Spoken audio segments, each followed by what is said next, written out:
ఈ ఇద్దరు పిల్లలు నియంత్రణ అనేది ప్రాక్టికల్గా ప్రజలు గ్రామాల్లో ఉన్నటువంటి వాళ్ళు, పోటీ చేయాలనుకునే వాళ్ళు, రాజకీయాల్లో వాళ్ళ పాత్రని వాళ్ళు వహించాలనేటువంటి వాళ్ళు కోరుకున్నటువంటి అంశం ఇది.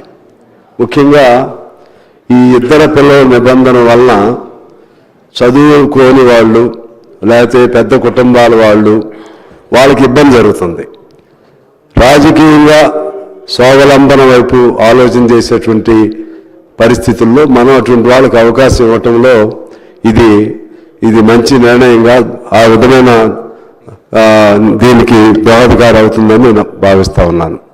అదే సమయంలో వెంకటరమణారెడ్డి గారు చెప్పినట్లుగా ప్రజలలో ఒక చైతన్యాన్ని కూడా కల్పించవలసినటువంటి అవసరం ఉంటుంది.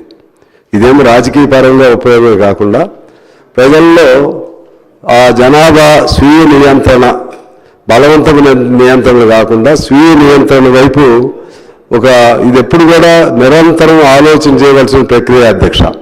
ఎందుకంటే చైనా చూసాం మనం.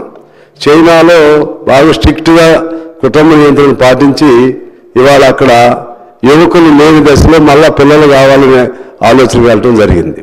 అలాగే కొన్ని రాష్ట్రాలు, మన భారతదేశంలో కూడా మళ్ళా పిల్లలు కావాలి, ఎక్కువ మంది కావాలని ఇప్పుడు ఉన్నప్పుడు కూడా చంద్రబాబు గారు లాంటి వాళ్ళు అంటున్నారు.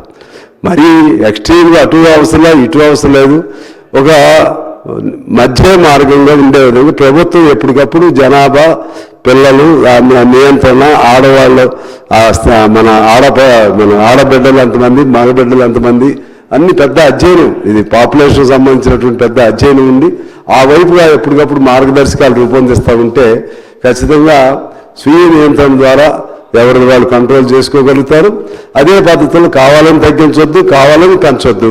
ఆ విధంగా చేస్తే ఇవాళ మన భారతదేశానికి కొన్ని పెద్ద అడ్వాంటేజ్ కూడా జనాభా అంటే మరీ మితిమీరితే కూడా ఇబ్బంది అవుతుంది. కానీ ఇప్పుడు మాత్రం మన 4వ ఆర్థిక వ్యవస్థలోకి రావటం అంటే కేవలం మిగిలిన ఎంత సాంకేతికపరమైనటువంటి ఫలితాలతో అందుకున్నా దాంతోపాటు ప్రాథమికంగా జనాభా అనేది కూడా మనకు పెద్ద అడ్వాంటేజ్ అనేది మనం గమనంలో తీసుకోవాలి. అందుకని ఏదైనా బ్యాలెన్స్గా ఉండే విధంగా చేయటం మంచిది. దీని వరకు మాత్రం ఇద్దరు పిల్లల వరకు మాత్రం నేను సపోర్ట్ చేస్తున్నాను అధ్యక్ష. మినిస్టర్ గారు.